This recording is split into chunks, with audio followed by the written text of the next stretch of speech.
Hallo zusammen, ich bin's mal wieder, euer Michael, und es gibt schon wieder ein Smartphone-Gimbal-Review beziehungsweise so ein kleines Testvideo. Heute aber vom Zhiyun Smooth 5S Gimbal. Jetzt ist es so, ihr seht es vielleicht an der Location, wenn ihr meine Videos vorher schon gesehen habt, und wenn es gut läuft, ist das Video schon online. Dann habe ich ja erst gerade ein Video über den Hohem M7 Smartphone-Gimbal gemacht. Da ist aber so ein bisschen der kann sehr viel, kostet aber auch ordentlich Geld. Hier ist es jetzt so, der Zhiyun, der kann auch sehr viel, kostet aber nicht ganz so viel Geld. Er kann natürlich nicht ganz das auf dem Level von dem Hohem Gimbal, aber die Grundvoraussetzung, das Stabilisieren, macht er nicht wirklich schlechter. Wir haben hier also, ihr seht es auch schon an der Größe, etwas kleineren Gimbal. Der wiegt so ungefähr 625 Gramm, ist also auch nicht unbedingt sehr viel leichter, aber er ist ein bisschen kompakter und so weiter. Ihr seht es auch hier, ihr habt hier ein kleineres Stativ. Das heißt aber nicht, dass ihr damit jetzt nur Mini-Smartphones nutzen könnt. Er hat die Möglichkeit, ein Smartphone mit einem Gewicht von bis zu 300 Gramm zu tragen. Und das ist eigentlich schon ausreichend. Das reicht für die meisten Smartphones. Hier mit meinem iPhone 15 Pro Max macht er auf jeden Fall einen Top-Job. Und wenn ich hier so ein bisschen auf dem Display rumtippe, dann liegt es daran, ich habe mir hier so ein paar Key Facts aufgeschrieben und die möchte ich euch natürlich auch vorstellen. Jetzt ist es so, ich will euch nicht das komplette Produktdatenblatt vorlesen und das einfach nur runterrattern. Das kann ja jeder im Internet nachlesen, sondern ich will euch einfach meinen Erfahrungsbericht mit dem Gimbal mitteilen. Und der ist insgesamt sehr gut. Ich habe den Gimbal jetzt schon ein paar Wochen, Monate zur Verfügung gehabt und konnte den ausgiebig testen. Und es ist auch so, ihr könnt Smartphones mit bis zu 90 mm hier einklemmen. Das ist also für die meisten ausreichend. Er ist soweit sehr gut verarbeitet. Klar, ihr habt hier einen Gummigriff und der größte Teil bzw. fast alles ist aus Plastik. Es ist aber, er liegt sehr gut in der Hand und ist auch schön verarbeitet. Also ihr habt da keine scharfen Kanten oder so. Das ist trotzdem auf einem guten Niveau. Damit kann man auf jeden Fall arbeiten. Die Achsen könnt ihr sperren für den Transport. Ihr habt da eine kleine Transportbox dabei. Die kann ich euch jetzt gleich mal einblenden, was da so alles drin ist und wie das Ganze aussieht. Wie gesagt, ihr könnt es auch sperren und dann könnt ihr es an der Kameratasche, an der Seite befestigen oder auch in die Tasche. Das funktioniert alles wunderbar. So, und dann kommen wir doch mal ein bisschen zu der Ausstattung. Wir haben hier jetzt auch einen Gimbal, der hier oben wieder so einen AI-Tracker hat. Das heißt, ihr könnt euch damit tracken und braucht nicht unbedingt die Zhiyun-Software, welche ich jetzt, sage ich mal so, es ist nicht meine bevorzugte Software, mit der ich arbeiten würde. Ich würde da zum Beispiel die Blackmagic Kamerasoftware verwenden. Funktioniert auch wunderbar. Ihr könnt hier über den Gimbal starten und stoppen. Ihr habt 7 Stunden Laufzeit mit dem Fülllicht. Denn ihr habt hier 2 Fülllichter. Ihr seht, hier unten ist ein Fülllicht. Das lässt sich extra anbringen. Das bekommt ihr in der Combo. Ihr habt aber auch im Gimbal selbst schon ein Fülllicht. Wir waren bei der Laufzeit. Ihr habt 7 Stunden Laufzeit mit dem Fülllicht. Es geht aber auch deutlich mehr. Wenn ihr das Fülllicht nicht braucht, so wie jetzt heute an einem Tag 27 Grad Sonnenschein, da braucht ihr kein Fülllicht. Das wird da sowieso nicht mehr aushelfen. Da gehen deutlich mehr. Also das seid ihr gut im zweistelligen Bereich von der Laufzeit, und um den Gimbal voll zu laden, braucht ihr ungefähr 2 Stunden. Den könnt ihr über USB-C laden und hier vorne, und dann habt ihr da wieder eine sehr, sehr lange Laufzeit, könnt damit also sehr gut arbeiten. Wie gesagt, ich habe den jetzt ausgiebig getestet und an sich ist es so, der Gimbal ist sehr simpel aufgebaut. Ihr habt hier hinten kein großes Display oder so. Ihr habt Knöpfe, wo ihr alles steuern könnt. Natürlich auch ein Joystick, so wie es jeder Gimbal bietet. Ihr habt hier ein Drehrad, das könnt ihr auf verschiedene Funktionen belegen. Mit der Zhiyun-Software geht dann natürlich mehr hier hinten. Aber es ist ja auch so, eigentlich ist es so, man will den Gimbal ja zum Stabilisieren benutzen, und das sind natürlich so die Hauptaufgaben da davon. Ich möchte euch aber noch kurz was erklären. Zwar eben diese Aufhelllichter, ihr habt eins integriert, ihr habt eins noch hier unten, das ist nur bei der Combo dabei. Es sind aber nur, ihr habt da nur Auswahl zwischen ja, weißem Licht. In dieser Combo, ich weiß nicht, ob es im normalen Paket auch dabei ist, da müsste ich mal noch mal nachgucken, habt ihr aber so kleine Aufsteckblättchen, mit der ihr dann eine verschiedene Farbe in das Licht zaubern könnt. Ansonsten habt ihr eben nur 5000 Kelvin weißes Licht. Bei mir ist es jetzt nicht so schlimm, also ihr könnt die Helligkeit hier auch noch über das Drehrad steuern. Ich verwende die Fülllichter eigentlich so gut wie gar nicht. Wenn jetzt jemand Wert drauf legen würde, dass er ein Fülllicht braucht, wo er auch RGB darstellen könnte, dann ist er hier halt ein bisschen falsch. Wie gesagt, Fülllicht, wenn dann nur mit 5000 Kelvin in Weiß. Dann habt ihr hier oben noch den AI-Tracker. Der ist einfach von Vorteil. Ihr braucht die Zhiyun-Software nicht, um was zu tracken, um euch zu tracken. Ihr könnt da über Gestensteuerung das Tracking beginnen und beenden. Ihr habt ja auch einen kleinen Knopf, wo ihr das komplett ausschalten könnt.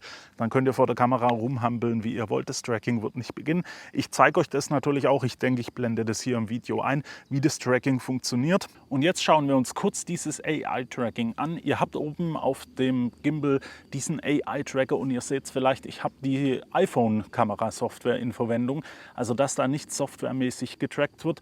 Ich aktiviere ihn jetzt und ihr seht es auch schon, er verfolgt mich. Und es funktioniert auch sehr gut, also er nimmt mein Gesicht als Verfolgungsmotiv und ich verstecke mich jetzt mal hier hinten, hinter diesem Baum und bin gespannt, ob er mich da trackt und ob er mich auch wieder verfolgt. Und wie ihr es gesehen habt, ich war hinter dem Baum und er verfolgt mich trotzdem weiter. Und das ist natürlich schon sehr, sehr cool.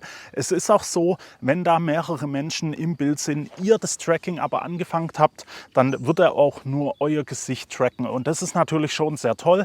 Da steckt ein toller Algorithmus dahinter und ihr macht gerade für Selfie-Aufnahmen, habt ihr da eben den Vorteil, wenn ihr es auf dem Stativ verwendet, könnt ihr damit sehr coole Aufnahmen von euch machen. Ich beende das Tracking jetzt mal.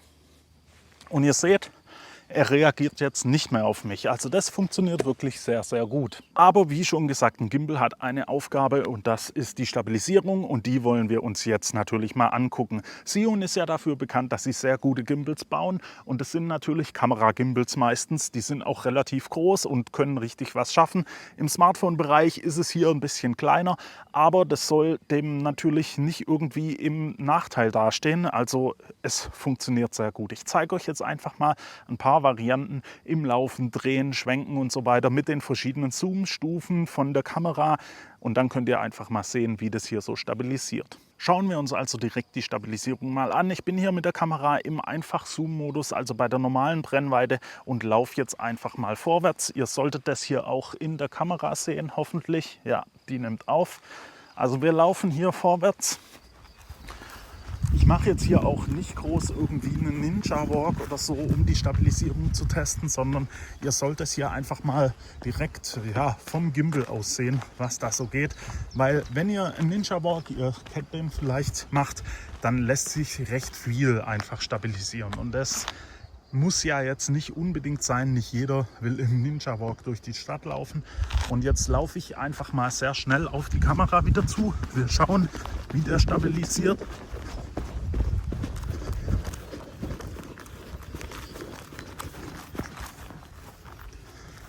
Und ihr seht das ja dann im Footage, wie das aussieht. Ich gehe jetzt mal auf den Zweifach-Zoom. Im Zweifach-Zoom muss der Gimbal natürlich schon ein bisschen mehr leisten. Jetzt schauen wir einfach mal. Ich laufe wieder ganz normal. Ich schwenke hier noch so ein bisschen rum während dem Laufen.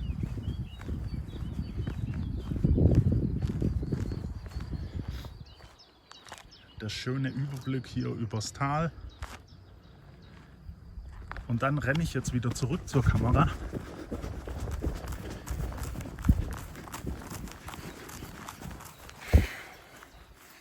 Sportlich, sportlich, so wie man es von mir natürlich gewöhnt ist. Und dann schauen wir das Ganze jetzt noch mit der 5-fach-Telelinse an. Also da muss jetzt der Gimbal natürlich schon ordentlich was leisten. Ich laufe jetzt hier einfach mal. Wir laufen wieder davor Richtung Bank.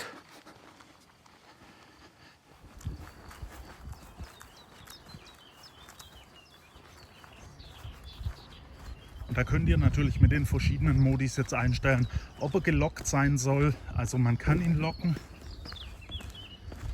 Jetzt hat er hier ein bisschen gerade das verstellt. Sorry, das war ich. Wir schwenken jetzt noch einmal.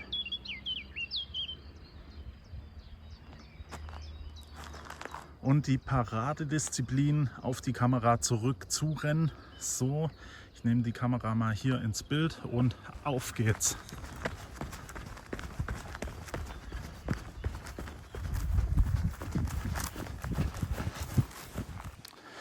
Natürlich ist es so eine Sache, im 5-fach-Zoom-Rennen, das muss jetzt nicht unbedingt gut aussehen, da shakt das Ding schon gut durch die Gegend. Ich beende hier mal die Aufnahme von der Kamera. Es ist eben so, wenn ihr rennt, Sorry, ich bin außer Puste. Wenn ihr rennt, dann benutzt am besten den Einfachzoom, weil da kann auch das iPhone selber, beziehungsweise nicht das iPhone, das Smartphone von euch am besten selbst stabilisieren und dann bekommt ihr da richtig tolles Footage zusammen. Ich habe es ja zu Anfang an schon gesagt, preislich sind wir hier ein bisschen in einem anderen Bereich. Der Hohem, der lag ja bei 300 Euro. Der Zhiyun, den kriegt ihr zwischen 150 und 200 Euro. Das ist also schon deutlich günstiger. Klar, ihr habt keine Fernbedienung und auch kein Display, aber das braucht ihr ja vielleicht gar nicht. Ihr wollt vielleicht einfach nur einen guten Gimbal haben, wo ihr tolle Aufnahmen machen könnt und das geht mit dem auf jeden Fall. Er stabilisiert schon sehr, sehr gut, damit kann man arbeiten. Natürlich kommt es auch immer so ein bisschen drauf an, was ihr für ein Smartphone hier verwendet, eben wegen der Bildqualität und weil Smartphones selbst ja auch schon eine Stabilisierung bringen. Und wenn ihr natürlich einen Gimbal zusammen mit der Bildstabilisierung von einem Smartphone, wie zum Beispiel hier das iPhone verwenden könnt, dann habt ihr da wirklich sehr, sehr gut stabilisiertes Material und könnt da sehr toll mitarbeiten. Und ja, das war es eigentlich dann jetzt auch schon von mir. Ich hoffe, die Basics konnte ich euch so ein bisschen rüberbringen. Wenn es hilfreich war, lasst mir doch einfach ein Like da. Wenn ihr Fragen oder Anregungen habt, dann könnt ihr diese gerne in die Kommentare schreiben. Und wenn ihr wollt, dann könnt ihr den Kanal auch noch abonnieren. Und dann sehen wir uns hoffentlich beim nächsten Mal wieder. Ich wünsche euch bis dahin eine gute Zeit. Ciao.